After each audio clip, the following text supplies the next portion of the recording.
আমার মানুষ সবাই বলো উন্নয়নের ঘোষ ভাই, সবাই বলো ঘুরে বলো ঘোষ ভাই, যুব দলের চালানের যুব দলের বিএনপির ঘোষ ভাই, ঘুরে বলো দেশের মানুষ, সবের মানুষ, সবের মানুষ, দেশের মানুষ, ঘোষ ভাই, উন্নয়নের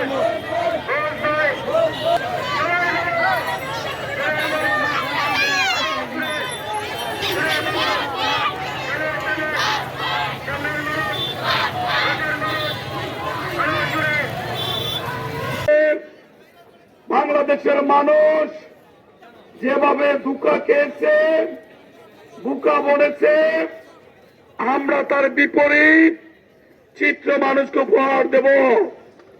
আমরা আমাদের প্রিয় নেতা, জনগণের ভোটে নির্বাচিত বাংলাদেশের প্রধানমন্ত্রী জনাব তারেক রহমান সাহেবের নেতৃত্বে ভোটের সময় দেওয়া অমোচনীয় কালি আঙ্গুলে মুছার আগে আমরা আমাদের নির্বাচনী প্রতিশ্রুতি বাস্তবায়ন শুরু করেছে। লক্ষ্য করেছেন, বিএনপি ওয়াদা করেছিল 10,000 টাকা কৃষি ঋণ সুদ সহ মওকুফ করবে। ইতিমধ্যে জনাব তারেক রহমান সাহেব সেই ওয়াদা পালন করেছেন। বিএনপি বলেছিল যদি নির্বাচিত হয় বাংলাদেশের মায়েদের ক্ষমতায়ন করার জন্য ফ্যামিলি কার্ড চালু করবেন। ইতিমধ্যে ফ্যামিলি কার্ড জেলায় জেলায় চালু হয়েছে। হবিগঞ্জ আগামী মাস থেকে ইনশাআল্লাহ ফ্যামিলি কার্ড চালু হবে। বিএনপি ওয়াদা করেছিল কৃষক কার্ড গত 14 তারিখে 1 বৈশাখ সারা দেশে এই কৃষক কার্ড চালু হয়েছে।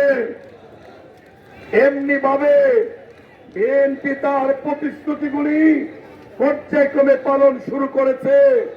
হবিগঞ্জে আমরা ওয়াদা করেছিলাম আল্লাহ যদি আমাদের মানুষের খেদমতে কবুল করেন,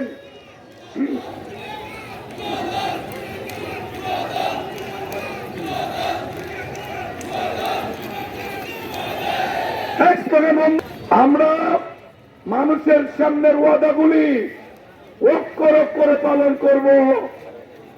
দেখেছেন লাখাই অভিমুখে হবিগঞ্জ শহর থেকে বলভদ্র ব্রিজ পর্যন্ত 27 কিলোমিটার রাস্তা।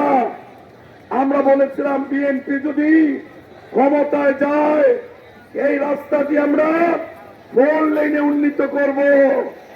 প্রিয় নেতা তারেক রহমান সাহেবের সরাসরি হস্তক্ষেপে এই রাস্তাটি অনুমোদন হয়েছে এবং বাস্তবায়নের জন্য 700 কোটি টাকা উনি বরাদ্দ দিয়েছেন। আমরা আগামী মাসে এই রাস্তার দরপত্র আহ্বান প্রক্রিয়া সম্পূর্ণের পরে আমরা বাস্তবায়নে যাব ইনশাআল্লাহ। শুধু তাই নয়, শায়েস্তাগঞ্জ থেকে হবিগঞ্জ এই স্লোগানকার শায়েস্তাগঞ্জ অভিমুখে রাস্তা সেইটা আমরা 4 লেনের জন্য ডিজাইন গতকালকে আমরা বসে স্থির করেছে। প্রাক্কলন ইতিমধ্যে তৈরি হয়েছে। আপাতত যা দৃশ্যমান প্রায় 400 কোটি টাকা এই রাস্তাটির জন্য খরচ হবে। এমনি ভাবে অসংখ্য রাস্তা আমরা নির্মাণের উদ্যোগ নিয়েছে। হবিগঞ্জ আমার নির্বাচনী এলাকায় হবিগঞ্জ সদর 3 আমরা প্রতিটি ইউনিয়নে উন্নয়নের জন্য মসজিদ, মন্দির, শ্মশান, কবরস্থান 30 লক্ষ করে টাকা আমরা ইতিমধ্যে ইউনিয়ন নেতৃবৃন্দের পরামর্শ অনুযায়ী আমরা মানুষের হাতে তুলে দিয়েছি। গতকালকে এবং আজকে আমারও প্রিয় নেতা 2 কোটি টাকা মসজিদ, স্কুল, গ্রামীণ অবকাঠামোর জন্য দিয়েছেন। 180 মেট্রিক টন চাল এবং গম দিয়েছেন। আজকে চূড়ান্ত করে রাতের মধ্যে আমরা সোশ্যাল মিডিয়ার মাধ্যমে আমরা আপনাদেরকে অবহিত করব। হবিগঞ্জের মানুষ বরাবরই আমাদের মধ্যে কৃতজ্ঞতা বোধ আছে। আমাদের প্রিয় নেতা জনাব তারেক রহমান সাহেব হবিগঞ্জের উন্নয়নে উনি যে অগ্রণী ভূমিকা পালন করছেন, সেই জন্য হবিগঞ্জ সদরের 17টি ইউনিয়নের বিএনপি, ছাত্রদল, যুবদল, স্বেচ্ছাসেবক দল, কৃষক দল, ওলামা দল, মহিলা দল, সকল অঙ্গ সংগঠন আমরা আজকে আমাদের প্রিয় নেতার প্রতি কৃতজ্ঞতা জানানোর জন্য আমরা সমাবেত হয়েছে। আমরা একটু পরে রাস্তায় যাব।